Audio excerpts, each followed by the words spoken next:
이 시간 우리가 함께 나눌 하나님의 말씀은 마가복음 6장 7절로 13절까지의 말씀 우리 한 절씩 나누어 읽겠습니다.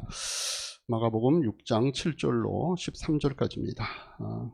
그리고 12제자를 가까이 부르셔서 그들을 둘씩 보내시며 그들에게 악한 귀신을 억누르는 권능을 주셨다.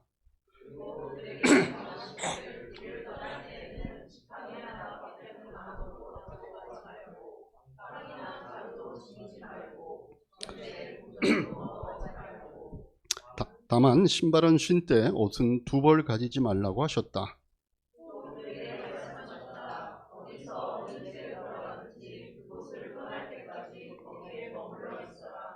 어느 곳에서든지 너희를 영접하지 않거나 너희의 말을 듣지 않거든 그것을 떠날 때에 너희의 발에 묻은 먼지를 떨어서 그들을 고발할 증거물로 삼아라. 같이 봅니다. 그들은 많은 귀신을 쫓아내며 수많은 병자에게 기름을 발라서 병을 고쳐주셨다. 네, 이 시간 우리 말씀 나누기 전에 한 번 더 앞뒤 옆에 분들과 하늘복으로 축복하십시다. 하늘 복 많이 받으십시오. 인사합시다. 하늘 복 많이 받으십시오. 하늘 복 많이 받으십시오. 네.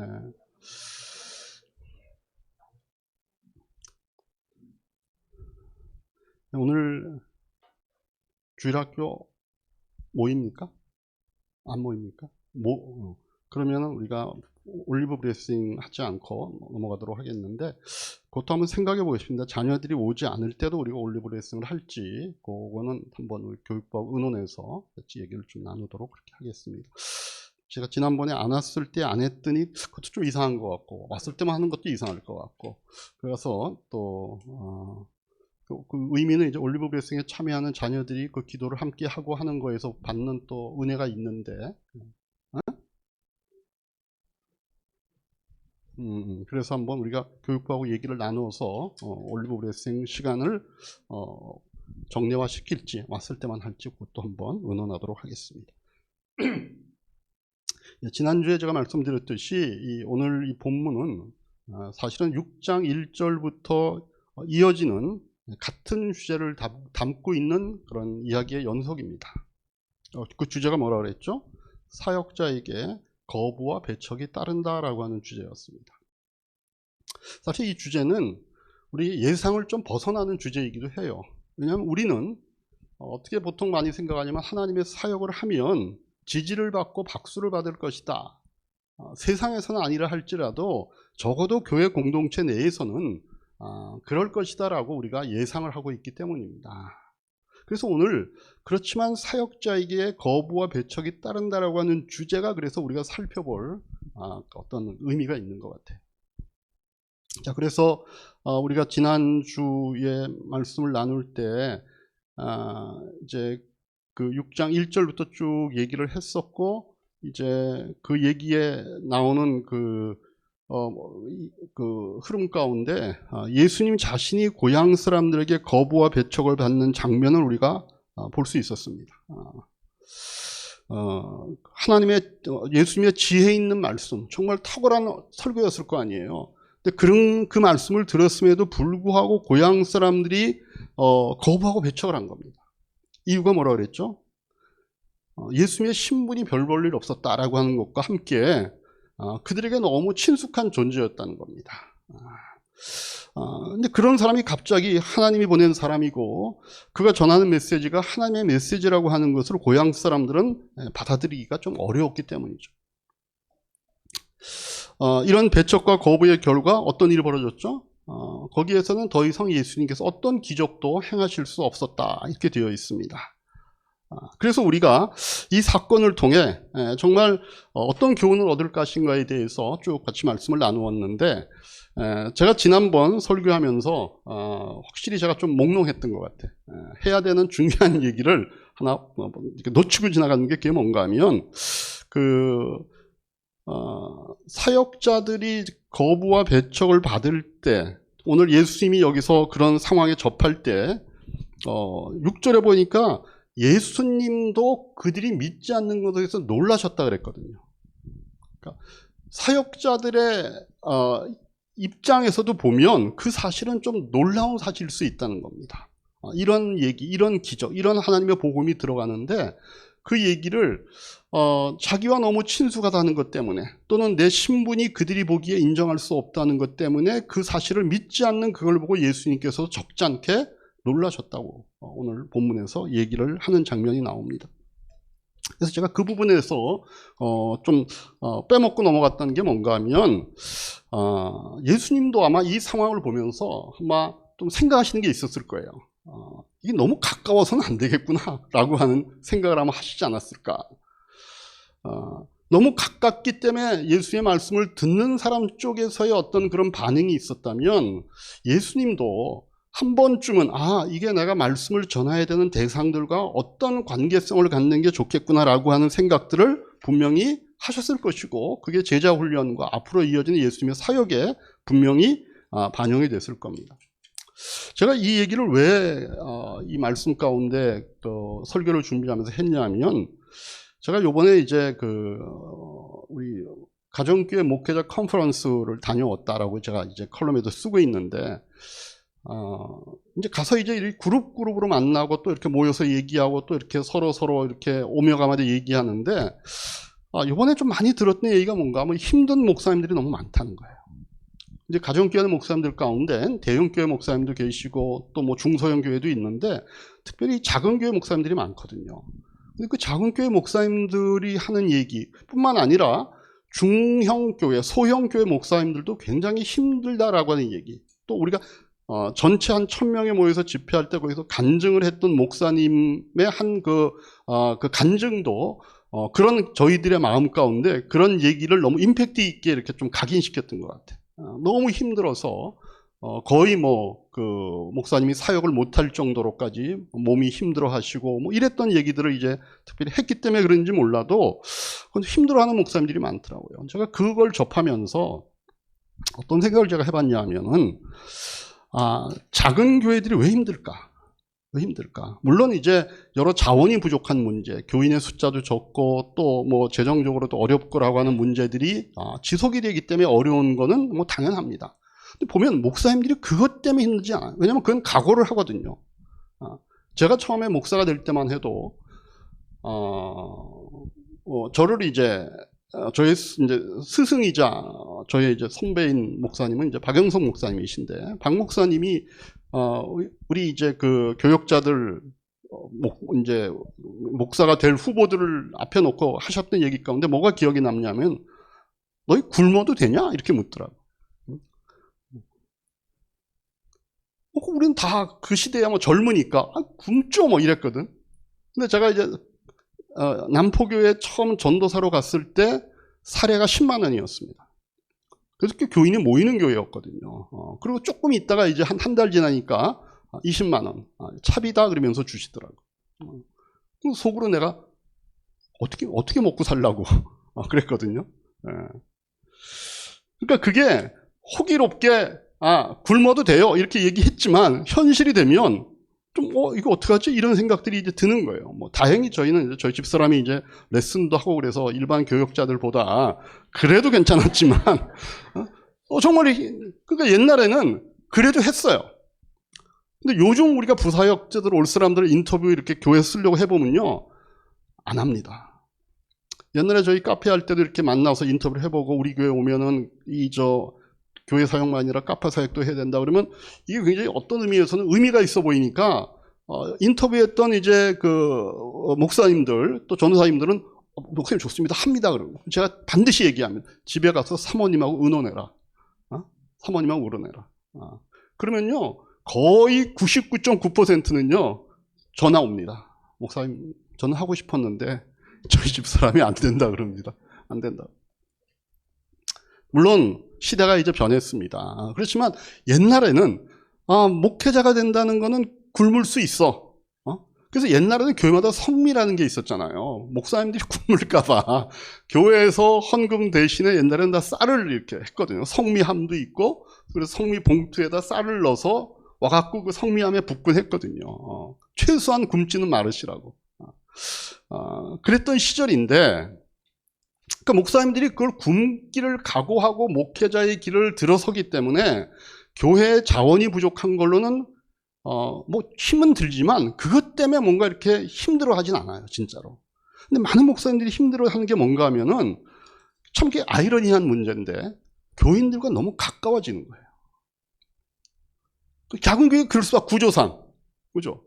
뭐 이렇게 대면 할 수 없잖아요. 그리고 작은 교회니까 뭐 교인이 오면은 반가워하고 또 그 교인도 작은 교회에 왔으니까 얼마나 친밀감을 느끼겠어요. 그리고 서로 친밀해지기를 이제 시작해요. 그럼 이제 당연히 친밀해지려고 그러니까 마음을 열고 좋아지잖아요.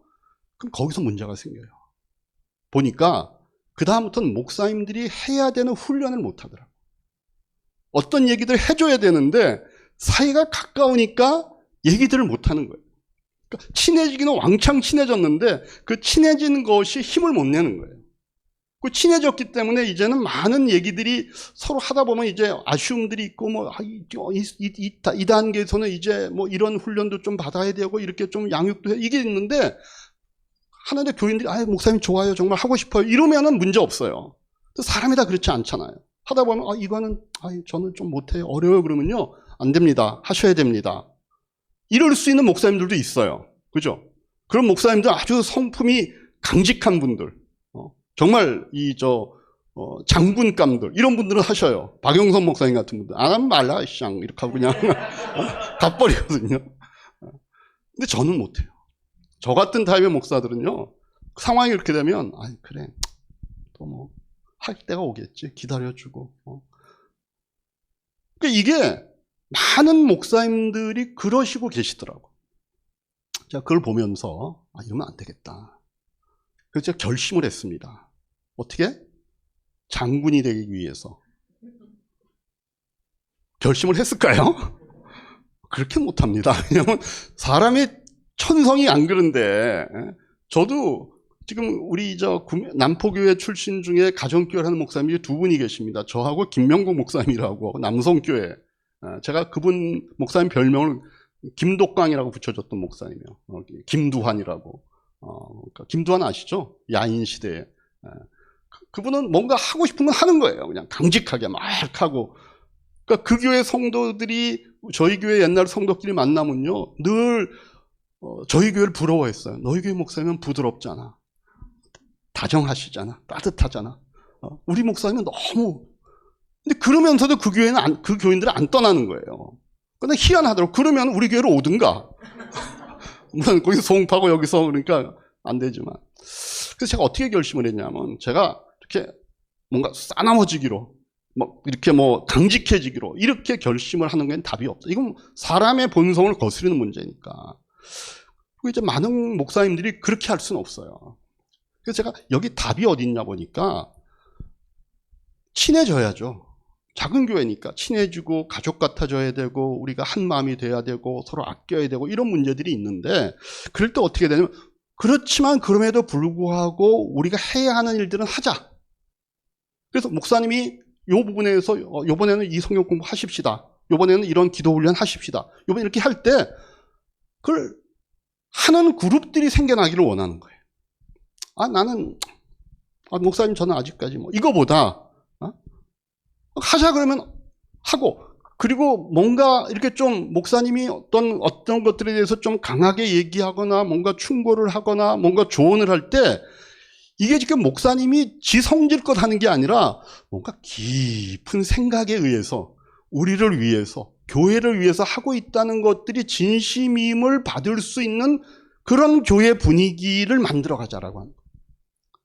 그래야 그게 친하지만 어떤 일들을 우리가 해나갈 수 있잖아요. 그죠? 그리고 최소한 교회 안의 분위기가 그런 분위기가 되면 친한 거는 친하고 따뜻하고 아름답고 거기서 뭔가 계속 어떤 분위기가 만들어지지만 그러나 우리가 교회로서 마땅히 해야 되는 어떤 부분을 해나갈 수 있는 일들이 가능하다는 얘기죠. 근데 그냥 어떤 얘기를 친한데 했어. 그럼 목사님이 이제 변했네? 하면 목사님이 나를 미워하네? 목사님이 그럼 나에 대해서 관심이 없나? 이렇게 생각하기 시작하면요. 그러면 그때부터 그 작은 교회는 점점 핵교회가 됩니다. 핵가족이 아니라 핵교회. 대부분 많은 목사님들을 만나보면 그 속에 있더라고요. 작은 교회 목사님들이. 자원이 부족하고 재정이 부족한 거 견딜 수 있어. 근데 관계에 대한 어려움들이 있는 거예요. 근데 목사님들이 대부분 악한 분들이 없잖아요. 예? 뭐 재소자 출신 이런 분들이 아니잖아요.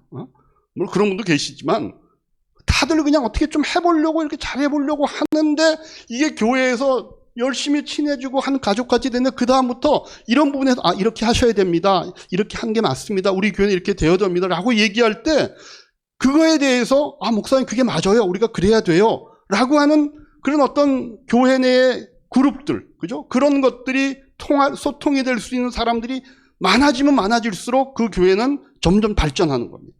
근데 그게 장벽이 돼서 왜 목사님이 갑자기 이런 얘기하지? 이때까지 친한 거는 목사님의 가짜였나? 뭐 나를 이제는 더 이상 사랑 안 하나? 이런 쪽으로 가기 시작하면 거기서부터는 그 교회가 문제가 생기는 거예요. 그래서 제가 오늘 이 본문에 나오는 이 부분에 대한 얘기를 다시 보면서 이게 맞겠구나, 그렇게 하는 게. 저는 우리 이야기 교회에 그럴 수 있는 어떤 가능성들이 올해 들어와서 엿보여서 너무 좋습니다. 뭔가 하려고 하는 분위기, 그죠? 그리고 목사님이 뭔가에 대해서 얘기할 때 그 부분에 대해서 그거를 정말 순전한 마음으로 받고 이게 우리 교회와 우리의 신앙과 우리의 믿음을 목사님이 성장시키기 위해서 애쓰시는 거구나. 그래서 우리가 저 길에 함께 가야 되겠구나라고 하는 일들이 진행이 되는 것 같을 수 있을 수도 있겠다라고 하는 것들이 생각해서 저는 전부 다 기대가 됩니다. 그러는 거죠, 우리 교회가 지금.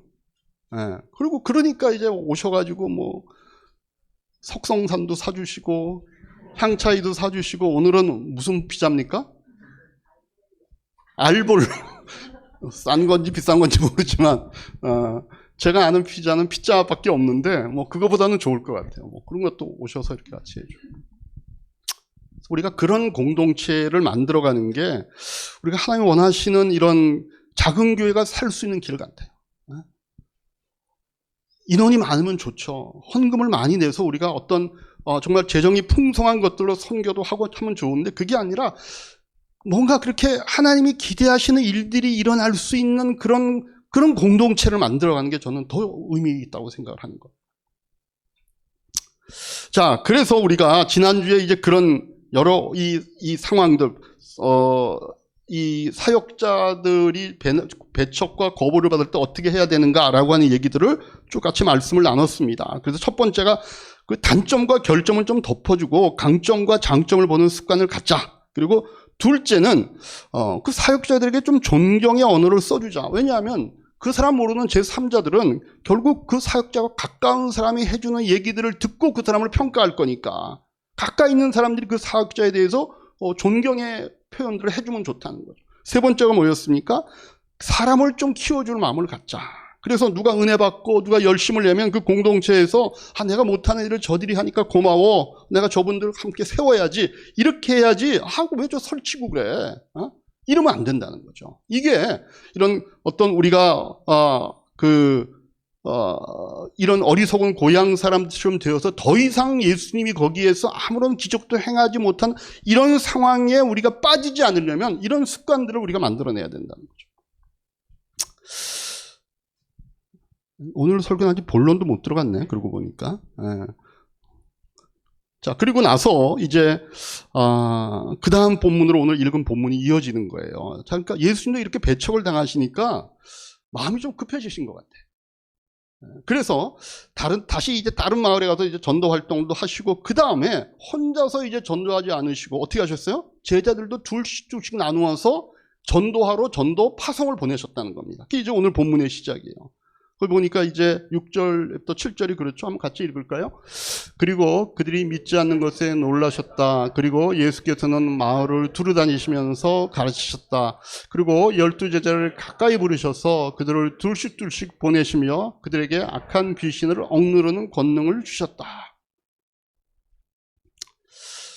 자, 제자들을 이제 그렇게 전도 여행을 이제 보내신 거예요. 그리고 나서 보내실 때 어떻게 하셨냐면 예수님께서 제자들이 가서 너 이제 전도하는데 이 전도 사역을 하면 하나님이 너희의 모든 필요를 다 채워주실 테니까 아무것도 준비하지 않고 가도 돼. 하나님이 다 그 필요 채워줘. 그래서 8절에 뭐라 그러셨어요? 8절 9절 다시 한번 읽겠습니다. 그리고 그들에게 명하시기를 길을 떠날 때는 지팡이 하나밖에 아무것도 가지 말고 빵이나 자루도 지니지 말고 전제에 동전도 넣어가지 말고 다만 신발을 신때 옷은 2벌 가지지 말라고 하셨다. 네. 네, 그랬어요. 너희가 그냥 가면 돼. 가면 하나님이 다 채워주실 거야. 그러니까 뭐 준비물 필요 없어. 이렇게 하고 이제 보내셨단 말이죠. 그 다음에는 그럼 가다 복음을 전하다가 그 복음을 전하는 상황이 거부를 당하면 어떻게 되느냐? 그러면 거기서 싸우려고 하지 말고 그냥 떠나라 이렇게 얘기합니다. 그죠? 11절부터 13절까지 같이 한번 읽겠습니다. 어느 곳에서든지 너희를 영접하지 않거나 너희의 말을 듣지 않거든 그것을 떠날 때에 너희의 발에 묻은 먼지를 떨어서 그들을 고발 증거물로 삼아라. 그들은 나가서 회개하라고 선포하였다. 그들은 많은 귀신을 쫓아내며 수많은 병자에게 기름을 발라서 병을 고쳐 주셨다. 네.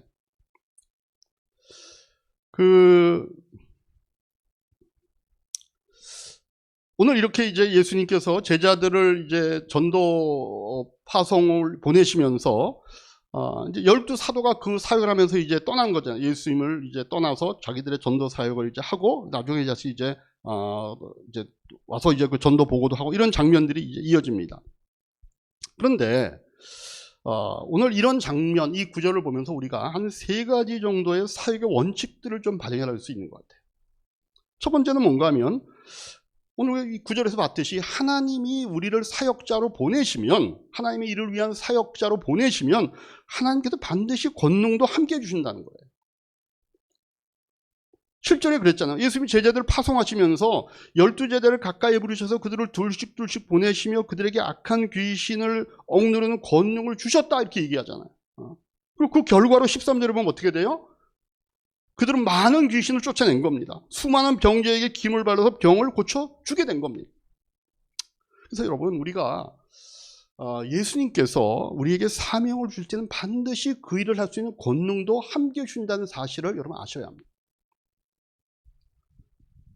우리에게 어떤 일을 맡기실 때, 하나님 나라 일을 맡기실 때, 그 하나님이 일이라고 하는 게 무슨 우리가 목사가 되거나 어느 특별히 어떤 교회의 일만이 아니라 우리가 이 땅에서 하나님의 자녀로서 살아야 되는 어떤 상황 속에 우리를 이렇게 넣으실 때는 그 일을 감당할 수 있는 능력도 반드시 갖춰 주신다는 거예요.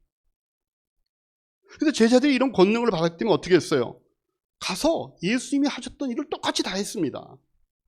메시지도 같았고 회개하라는 메시지도 그들이 전했고 예수님 대신에 질병도 고쳤고 귀신도 쫓아냈던 겁니다.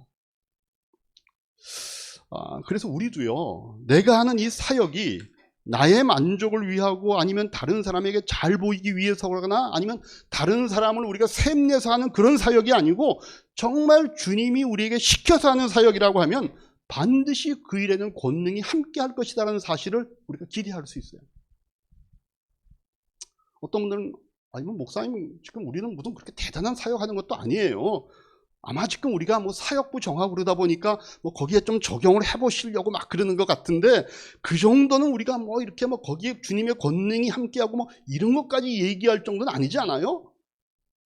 이런 식으로 생각하는 분 없죠? 근데 그럴 생각할 수도 있어요. 나하고는 별 지금 상관 있는 설교가 아닌 것 같아. 그러면 착각이라는 거예요. 왜냐하면 하나님의 사역은 크고 작은 구별이 없잖아요. 모두가 다 귀하잖아요.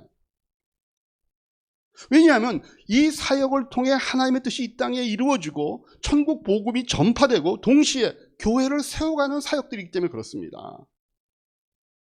그래서 동시에 이 사역은 언제나 세상으로부터 방해와 저항을 받을 확률들이 높습니다. 왜냐하면 하나님의 사역이기 때문에. 그래서 이 사역에는 반드시 우리의 힘만으로는 안 되고 하나님이 함께 주시는 권능이 반드시 필요합니다. 그게 목자 목녀의 사역이 됐던 우리가 이번에 하는 사역부에서 자기가 맡은 작은 것처럼 보이는 그런 교회 일이 됐던 하나님의 권능이 함께하지 않고서는 그 일 자체가 사실은 본질적으로 불가능하다는 거예요. 자칫하면 그냥 자기 기분에 의해서 할 수도 있고 자기 열심에 의해서 하다가 오히려 시험에 빠질 일들도 많이 생길 수 있습니다.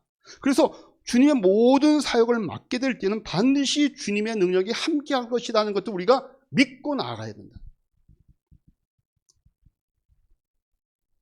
그래서 이것이 예수님께서 나에게 주신 사명이다, 이런 사역이다, 그런 마음이 들면 너무 자신 없어 하지 말고 거기에 뛰어드셔야. 내 힘으로 하는 게 아니잖아요. 이게 하나님의 사역이기 때문에 하나님이 주시는 힘으로 할 거라는 사실들이 성경에 보장되어 있으니까 그 마음을 갖고 그 일에 우리가 뛰어들면 되는 거죠. 그래서 저는요, 앞에서 잠깐 말씀을 드렸지만 저는 제가 꿈꾸는 교회가 있습니다. 그리고 꿈을 깨도 이루고 싶은 교회가 있어요.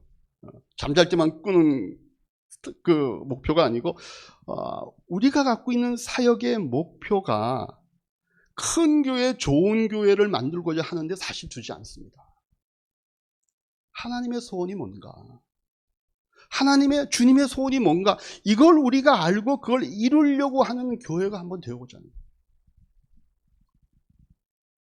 그래서 이게 주님의 명령이 분명하다면 어떤 때는 이게 좀 벅찬 것 같고 어떨 때는 좀 두려움과 겁도 나지만 우리가 뛰어들어서 과감하게 주님의 뜻을 한번 이뤄보려고 한번 애써보는 우리 성도와 교회가 되어보자는 거예요. 정말 우리가 원하는 교회를 만들려고 하는 게 아니라 주님이 원하시는 교회를 만들려고 하고, 우리가 보기에 중요한 일이 하는 것이 아니라 주님 보시기에 중요한 일을 하려고 애를 쓰면 거기에는 주님의 능력이 반드시 따르는 것입니다. 그리고 거기에는 하나님의 축복이 함께 저는 있을 것이라고 확신합니다. 우리가 그런 교회를 만들어 보자는 겁니다. 주님의 소원이 이루어지는 교회. 그래서 주님이 원하실 때 마음껏 우리에게 말씀하시고 우리에게 부탁할 수 있는 그런 교회. 그래서 우리가 개인이든 가정이든 목장이든 교회이든 주님의 소원을 구하는 것이 우리의 소원이 되고, 주님의 명령이 있을 때 거기에 우리가 순종하는 마음만 갖고 있으면 거기에는 엄청난 주님이 주시는 권능이 함께할 것이고, 거기에는 주님이 주시는 복도 함께 있을 것이라 믿으시는 우리 이하교회 성도님들 되시기를 주님의 이름으로 축복합니다. 두 번째, 우리가 이 사건 통해 우리가 깨달을 수 있는 하나의 목회 사역의 원칙이 뭔가 하면, 주님이 원하시는 일을 하게 되면요, 하나님께서 생활보장도 해주신다는 겁니다. 한번 따라할까요? 주님 원하시는 일을 하게 되면 하나님께서 생활보장도 해주신다. 이게 무슨 지금 다단계 무슨 회사에서 지금 우리 여기에 여러분들 가입하면은 이러이러한 소득이 돼갖고서 이렇게 뭐 여러분 다 이거 소득을 얻으니까 생활보장됩니다. 그거 얘기하는 거 아니죠. 진리를 얘기하는 겁니다. 우리가 주님 원하시는 일을 하면요, 하나님 우리 생활보장해 주십니다. 보세요. 우리 주님께서 제자들에게 어떻게 보면 과격할 정도의 지금 선포를 하시는 거잖아요. 너희 전도하러 갈 때 아무것도 가져가지 마. 지팡이 하나만 갖고 가. 신발은 신되 옷도 두 벌 가져가지 마.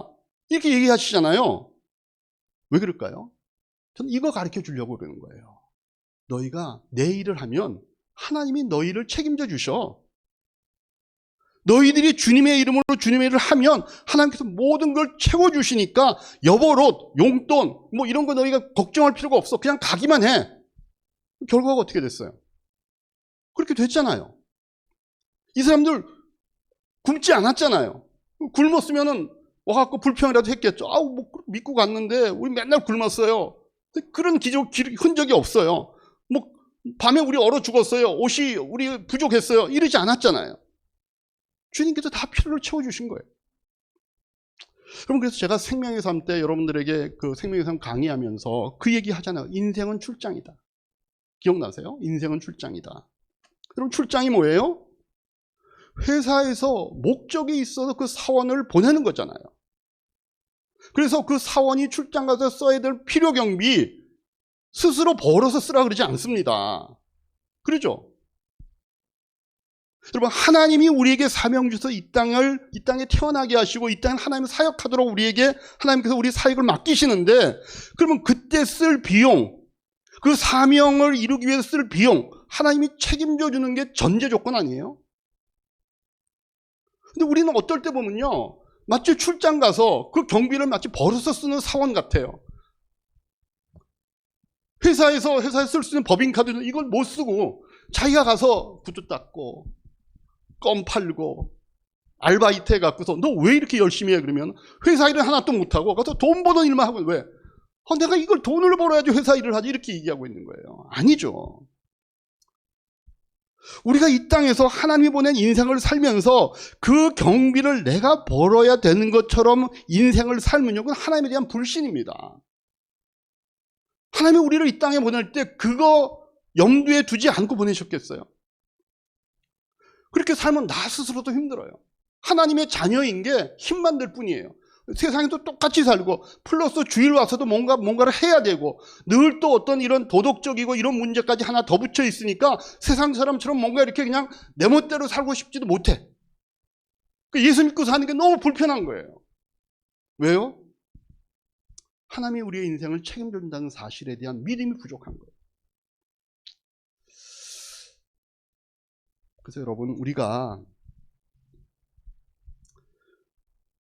주님의 일을 하는 사람이고 나의 욕심과 나의 계획과 나의 만족을 위해서 하는 게 아니라 정말 주를 위해서 하는 일을 하고 있다면 하나님이 우리의 생활의 필요를 채워주는 사실을 믿는 여러분들 되시길 바랍니다.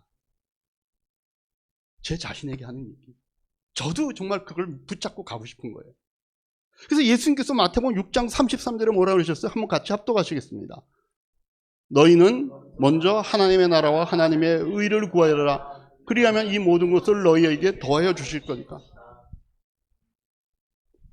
이렇게 믿고 이걸 고백해놓고 이대로 안 살면 우리는 뭐라는 게, 하나님 뻥치지 마세요 그러는 거예요.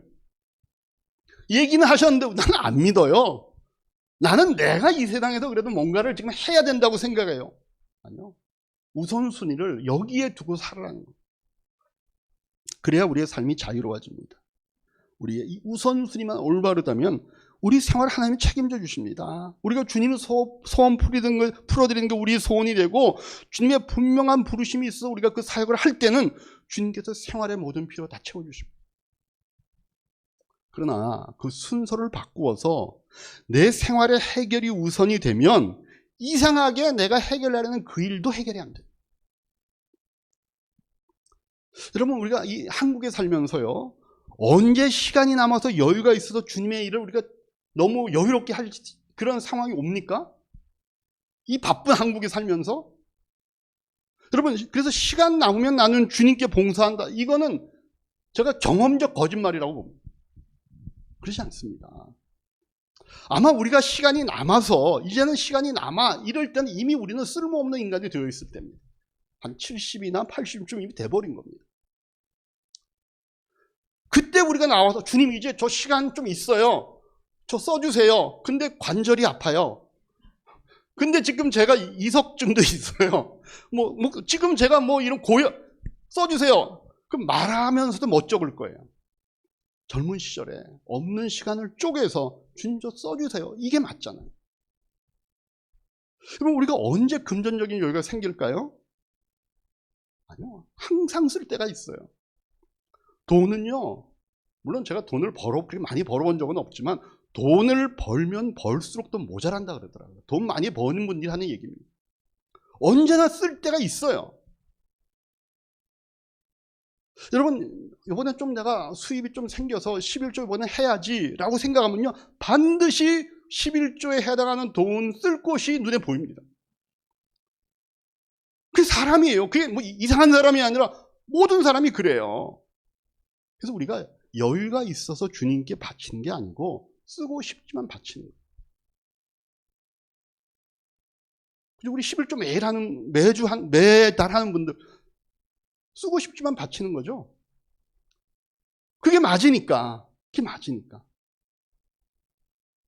그래서 우리가 우선순위를 올바로 세우면 하나님께서 우리의 모든 먹고 마시는 생활의 필요는 채워주신다는 것, 주님의 약속을 믿는, 그리고 그것을 실제로 채워주시는 것을 여러분들의 삶 속에 경험하는 우리 이하교회 성도들 되시기를 주님의 이름으로 축복합니다. 마지막 세 번째, 우리가 이 지금 상황 속에서 발견할 수 있는 사역의 원칙, 다시 우리가 이 전체의 주제로 돌아와 봅니다. 주님의 사역자들은 거부받고 배척받는 것을 그래서 각오할 수 있어야 됩니다. 좀 할 수 없어요, 그죠? 주님도 그러셨기 때문에 주님도 제자들을 보내면서 그걸 얘기하시는 거예요. 11절에 보면 어느 곳에서나 너희를 영접하지 않거나 너희 말을 듣지 않거나 이럴 가능성이 언제나 있는 거예요. 야, 나는 당했지만 너희들은 괜찮아. 그러지 않으시는 거예요. 너희도 그럴 거야. 내가 당했듯이. 그럼 그럴 때 어떡하냐? 그 상황에 빌붙지 말고 그냥 떠나, 이렇게 얘기하신 거예요. 신발을 털라 그러잖아요. 그죠? 그 당시에 신발을 터는 행위는 나는 내 책임 다 했다. 이제 내가 전한 복음을 거부한 것은 내 책임이 아니라 너희 책임이야. 이제 나는 책임 없다라고 하는 결별의 표시입니다. 그래서 신발을 턴 거예요. 사도 바울로마도 마찬가지죠. 전도 여행할 때 자신이 유태인이었으니까 유태인을 찾아가서 전도했습니다. 근데 유대 사람들이 거부하잖아요. 그럼 자꾸만 무너지지도 않는 그 벽에 가서 자꾸 머리를 박듯이 그런 식으로 하라는 거 아니었습니다. 그는 어떻게 했어요? 이방인인 대로 간 거예요. 그죠? 그래서 사도 바울은 이방인의 선교사가 됐잖아요. 고린도 교회 가서도 그랬어요. 그래서 사도행전 18장 5절 6절을 보시면요, 한번 같이 보십시다. 실라와 디모데가 마게도니아에서 내려온 뒤로는 바울은 오직 말씀을 전하는 일에만 힘을 쓰고 예수가 그리스도이심을 유대 사람들에게 밝혀 증언하였다. 그러나 어떻게 했어요? 유대 사람들이 반대하고 비방함으로 바울은 그의 옷에서, 신발에서 먼지를 떠난 것 같은 옷에서 먼지를 떨며 그들에게 말하였다. 여러분이 멸망받으면 그것은 오로지 여러분의 책임이 내 잘못이 아닙니다. 이제 난 이방 사람들을 가겠습니다. 그래서 여러분들이 어떤 분에게 복음을 전할 때 그분들이 거부하고 그러면 자꾸 강요하거나 찐득이처럼 붙어가지고 그럴 필요 없습니다. 뭐 그렇다고 그럼 포기하냐? 포기하라는 것도 아니에요. 그 사람 위해서 기도하고 그 다음에 사랑하고 섬기고, 그래서 언젠가 주님의 주신 때를 기다리라는 거예요. 내가 그 사람을 보고 막 끝장을 보려고 그러지 말라는 겁니다. 어떤 사람은요, 마치 전도하는 것이 의지의 대결처럼 보이게 만들어요. 네가 더 세냐 내가 더 세냐, 누구 고집이 더 세냐. 에? 그러면요 그 상대요 지는 거에 싫어가지고 교회 안 나와요. 내 고집이 더 세. 나 네 말 안 들어. 네 말 들으면 네 말 듣고 내가 교회 나가면 내가 너한테 지는 거야. 내가 지금 교회 나가면 내가 아내한테 지는 거야. 내가 지금 교회 나가면 남편의 말에 내가 지는 거야. 그래서 안 나오는 배우자들도 있어요. 그래서 안 되는 거 아닙니까? 그래서 우리가 지금 각 목장마다 기도하고 섬기고 있는 VIP들에 대해서요, 좀 지혜롭게 대해야 됩니다. 어떻게? 어떤 분을 목장에 우리가 초대하잖아요. 계속 안 나와요. 얘기해도 안 나오고 다음 주도 또 안 나와요. 그래서 어떤 다른 교회 목자님이 이렇게 얘기를 했다는데 이게 참 지혜로운 것 같아요. 뭐라고 얘기했냐면요, 저 꼭 나오라는 얘기는 아니고요, 그러나 나오고 싶은 마음이 생길 수 있을지 모르니까 제가 언제 어디서 우리가 모이는지는 매주 연락해 드리겠습니다. 그러니까 부담은 갖지 마시고 나오게 되실 때 나오십시오. 그리고 매주 그 연락을 해주는 겁니다. 이건 강요하는 것도 아니고 그렇다고 방치하는 것도 아니에요. 그래서 자꾸 복음을 거부하는 분들이 있으면요, 뒤에서 기도하고 사랑으로 섬겨주고 그 다음에 우리가 생명의 삶, 예수 영접 모임 이런 것들이 있다고 하면 막 세게 한번 푸시해가고 거기에 참여할 수 있도록 어떤 그런 기회를 열어주려고 애쓰고 그러면 된다는 거예요. 그래서 여러분, 우리가 하나님의 사역을 할 때는요, 거부와 배척이 있을 거를 알고 예상하시기 바랍니다. 우리가 하는 일에 대해서 세상이 박수 쳐주지 않습니다. 예수님도 거부당하고 예수님도 배척당하셨으니까 우리가 주님 사역하다가 하나님 나라 일하다가 거부당하고 듣기 싫은 말도 듣게 되고 모욕도 당하고 없는 말 때문에 우리가 중상모략도 당하고 그러면 마음은 아프지만 너무 아파하지 마세요. 예수의 이 말씀 기억하시기 바랍니다. 마태복음 5장 11절 12절 우리 같이 한번 읽겠습니다. 너희가 나 때문에 모욕을 당하고 박해를 받고 터무니없는 말로 온갖 비난을 받으면 복이 있다. 너희는 기뻐하고 즐거워하여라. 하늘에서 받을 너희의 상이 크기 때문이다. 너희보다 먼저 온 예언자들도 이와 같이 박해를 받았다. 예. 여러분들이 만약에 이 땅에서 하나님의 자녀로 살다가 이유 없이 중상모략당하고 박해받고 배척받는다면 이건 주님 때문에 받는 거부와 배척 아니겠습니까? 여기에는 다 상이 있다라고 얘기합니다. 그래서 여러분들 이 세상에서 여러분들이 만나는 그런 어떤 참 불편한 상황 때문에 너무 낙심하거나 힘들어하지 마시고 늘 웃음 잃지 마시고 밝은 모습 잃지 마시고, 내가 지금 하나님 앞에 상 받을 기회가 오는 거구나. 그래서 주님 위해서 받는 이런 고난에 대해서 여러분들이 그 특권 누리고 있음을 감사하면서 그걸 견뎌내셔서 열매 있는 사역들을 하시고 하나님 앞에 섰을 때 진짜 칭찬 많이 받는 그런 우리 이하교회 성도님들 되시기를 주님의 이름으로 축복합니다. 기도하겠습니다. 이 시간 기도할 때 들으신 말씀 생각하면서 내가 하나님 앞에 뭘 오늘 나에게 말씀하시는지 집중해 보시고, 하나님 나에게 오늘 이런 말씀을 하셨구나, 내가 설교의 전체 내용을 다 내가 모른다 할지라도 오늘 나에게 주시는 말씀은 이런 부분을 감사하라는 거구나, 이런 부분을 좀 회개해 보라는 거구나, 아니면 이렇게 결단하고 이 주일을 이렇게 살아보라는 거구나, 이렇게 분명히 성령님이 주시는 말씀이 있을 겁니다. 그걸 여러분들 잊지 않도록 여러분들 주보 같은데 노트해 주셨다가 또 여러분들 개인 기도 시간 또 목장 모임에서 꼭 다시 한번 확인하고 나누시기 바랍니다. 1분 정도 노트할 수 있는 시간 드립니다.